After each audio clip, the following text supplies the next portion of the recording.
that goal he scored, the only Canadian to score in Toronto on Saturday night, was the most typical Brendan Gallagher goal of all the Brendan Gallagher goals. That's what he does. He goes to the net, he fights for real estate, he pots in a rebound, and puts his hands up to celebrate a hard-working goal. And he's on pace for 48 points. He's on pace for 36 goals. How do you deal with that, Eric? How do you deal with what I think is a tough one?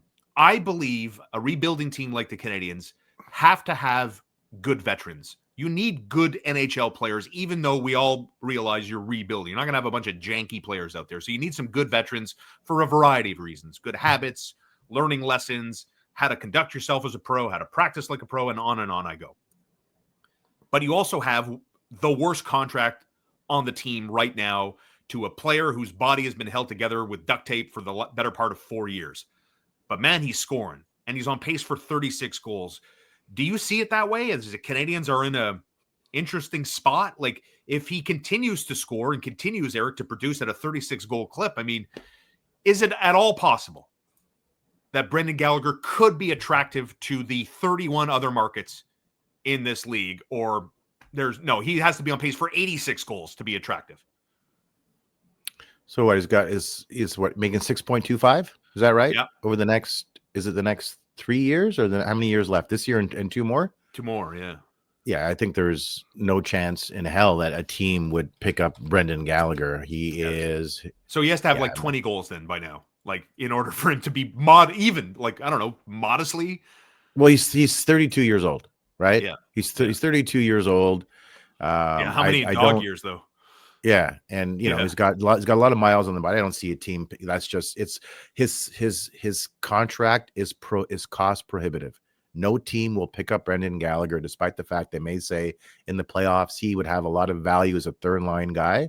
It's not going to happen because he costs too much. Even if the Habs retain half of that, so $3 million plus, I think that's too much for a team to add. Now, as you approach the trade deadline, the cap hit goes down, right? Because you calculate it per day, basically. But I just don't see it. Do the Canadiens need him? Well, I don't think so. We keep talking about. There's 2 things we've talked about, and they both annoy the hell out of me. First thing is that you need these vets around. Yeah, you need some veterans, but what has he done? What has he won? Not much. But okay? What do you mean by wait? Hold on a second. Hold on. Like the Canadiens were winless for 6 straight. They've gone on 2 4-game losing streaks, and like the constant criticism I keep hearing and reading from fans and media is the team is emotionless. They have no punch. They have no zip. If anything, at least 11 is out there busting his ass, scoring 7 goals, trying to score goals, going to the net. Like, to me, when I watch Gallagher, and feel free to disagree, I'm all for it. When I watch him, I see a guy who's leading by example and doing his talking on the ice, man. That's what I see in the early blushes of this season, Eric. Yeah, he's great, but what has this meant for the team? Nothing. They still suck. Yes. And then remember do you remember there was all this talk? Remember when you and I would chat on the air with Connor? I was like, no, the team needs to tank. They need to try and get Connor Bedard. They need to try and get the first overall pick in a couple of years straight, or really, really high draft picks. And the response was always the same from a lot of people. Well, you don't want to get used to losing.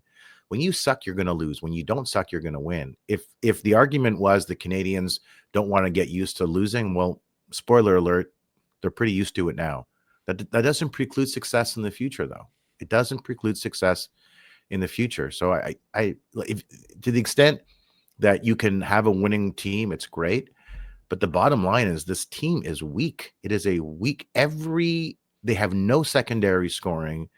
There's still the jury's out on a couple of players in Doc and in Newhook. Although I think in Newhook, you know what you have. Guy will score 15 goals a year and look really fast, kind of Russ Courtnall, but not as productive.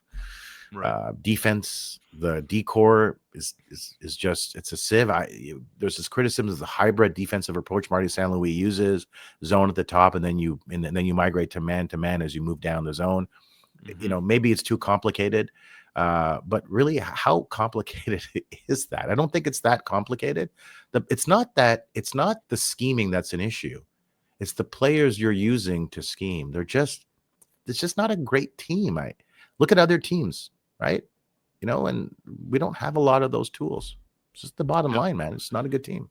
It is. And like I said, I think they're in this weird kind of transition through rebuilding teams. And Brian Wilde on the morning show on TSN 690 with Connor McKenna and yours truly, he went back over the last 10 or 15 years rebuilding teams and the awkward kind of growth spurt where you're like, I feel kind of weird in my body. What's happening to me? And I think that's where the Canadiens are, waiting for the next wave. And I think a lot of people are waiting for the Demidov. Listen, I'm not on the, the Patrick Laine who finally was seen skating at Brossard while the Canadiens were in Toronto. The amount of people that kind of like Kirby Dach in a way, like without anybody seeing who Kirby Dach is, like, oh, here he is, the second line center. And then this summer when Hughes makes the transaction for Laine, it's like guys at my golf club, people at TSN 690 texting to the morning show, 40 goals. I'm like, what have I been in a coma? Like, I mean, Patrick Laine's life after Winnipeg, starting in Winnipeg, I should say, has been very turbulent. And it seems like in the here and now, he's missed a lot of games, right? He's missed a lot of games, and I feel like feels like he's in a better place. And whether or not that translates to goals on the ice to be determined. But I can't sit here and take this leap of faith and like, yep, pencil him in for 40 goals.